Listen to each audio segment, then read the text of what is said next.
tahun 1986, dunia tinju dikejutkan oleh seorang petarung muda bernama Mike Tyson.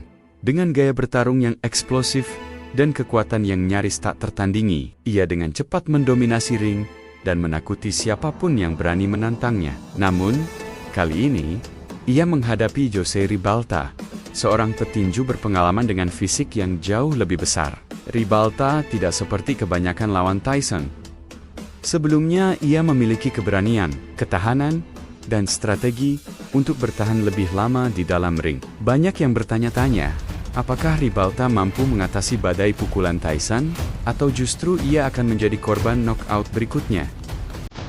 Pada tahun 1986, Mike Tyson masih berusia 20 tahun, tetapi sudah mencatat rekor luar biasa dengan 24 kemenangan tanpa kekalahan. Lebih mengesankan lagi, 22 dari kemenangan tersebut diraih melalui knockout, dan sebagian besar lawannya tumbang dalam waktu singkat. Tyson bukan hanya cepat dan kuat, tetapi juga memiliki teknik bertarung yang luar biasa, berkat bimbingan pelatih legendarisnya. Dengan tinggi 178 cm dan berat sekitar 98 kg, Tyson dikenal memiliki pukulan sekuat besi yang bisa menjatuhkan siapa saja dalam hitungan detik. Di sisi lain, Jose Ribalta adalah petinju berpengalaman yang memiliki keunggulan tinggi badan mencapai 196 cm dengan jangkauan yang lebih panjang dan pengalaman lebih banyak. Ribalta bukanlah lawan yang bisa diremehkan. Berbeda dengan banyak lawan Tyson yang tampak gentar sebelum pertarungan dimulai,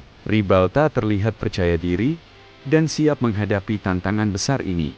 Ia menampakkan ekspresi seperti ingin membunuh Tyson di atas ring. Namun, tentu saja, itu tidak akan membuat Tyson gentar. Dan akhirnya, pertandingan dimulai. Saat bel berbunyi, Tyson langsung menerjang ke depan dengan agresivitas khasnya. Ia tidak memberi Ribalta waktu untuk berpikir atau mengatur strategi. Hook kiri dan uppercut keras langsung menghantam tubuh serta kepala Ribalta. Setiap pukulan yang dilepaskan Tyson memiliki niat untuk mengakhiri pertarungan secepat mungkin. Ribalta mencoba bertahan dengan memanfaatkan jangkauan lebih panjangnya, tetapi tekanan Tyson terlalu besar. Sejak awal, terlihat jelas bahwa Ribalta akan menghadapi malam yang panjang dan penuh penderitaan. Hingga masuk di ronde kedua, uppercut keras dari Tyson menghantam Ribalta, membuatnya langsung terjatuh ke kanvas. Nampak dari ekspresi Ribalta terheran, kenapa hal ini bisa terjadi. Di ronde ketiga, banyak yang mengira Ribalta akan segera tumbang, seperti lawan-lawan Tyson sebelumnya. Namun, yang mengejutkan, Ribalta tetap berdiri meski menerima rentetan pukulan keras. Ia tidak menunjukkan tanda-tanda menyerah. Bahkan, ia mulai membalas dengan beberapa jab dan straight yang cukup mengenai Tyson. Meskipun tidak terlalu berpengaruh, serangan balik Ribalta cukup untuk menunjukkan bahwa ia tidak akan mudah dijatuhkan. Para komentator dan penonton mulai terkesima. Apakah Ribalta benar-benar bisa bertahan lebih lama dari yang diperkirakan? Pada ronde ke-6, Tyson semakin meningkatkan intensitas serangannya. Hook, kiri, uppercut, dan pukulan straight terus mendarat di tubuh dan kepala Ribalta. Namun, entah bagaimana, Ribalta tetap bertahan.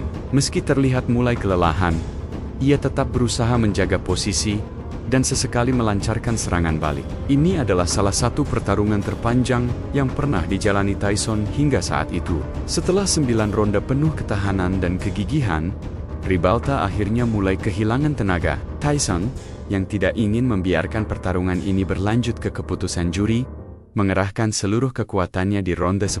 Dengan kombinasi hook kiri yang diikuti uppercut kanan yang telak, Ribalta akhirnya jatuh ke kanvas. Wasit segera menghentikan pertarungan, mengumumkan kemenangan Tyson dengan technical knockout TKO. Ribalta telah memberikan perlawanan luar biasa. Tetapi akhirnya, kekuatan brutal Tyson terlalu sulit untuk diatasi. Bagi Mike Tyson, kemenangan ini semakin mengukuhkan statusnya sebagai petinju paling ditakuti di dunia. Setelah mengalahkan Ribalta, Tyson melanjutkan perjalanannya menuju puncak kejayaan. Dan pada tahun yang sama, ia menjadi juara dunia kelas berat termuda dalam sejarah. Tyson terus meraih kemenangan demi kemenangan, menciptakan warisan yang masih dikenang hingga hari ini sebagai salah satu petinju paling dominan sepanjang masa.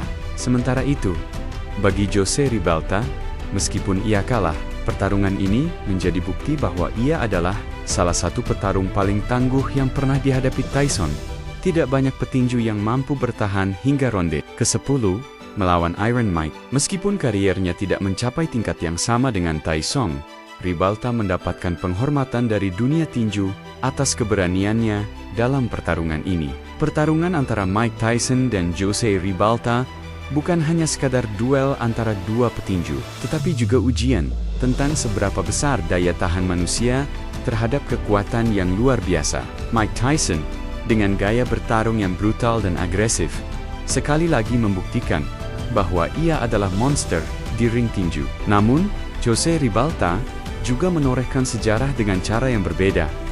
Ia menjadi salah satu dari sedikit orang yang berhasil bertahan melawan Tyson lebih lama dari yang diharapkan. Setelah pertarungan ini, Tyson terus melanjutkan dominasinya, akhirnya menjadi juara dunia kelas berat termuda.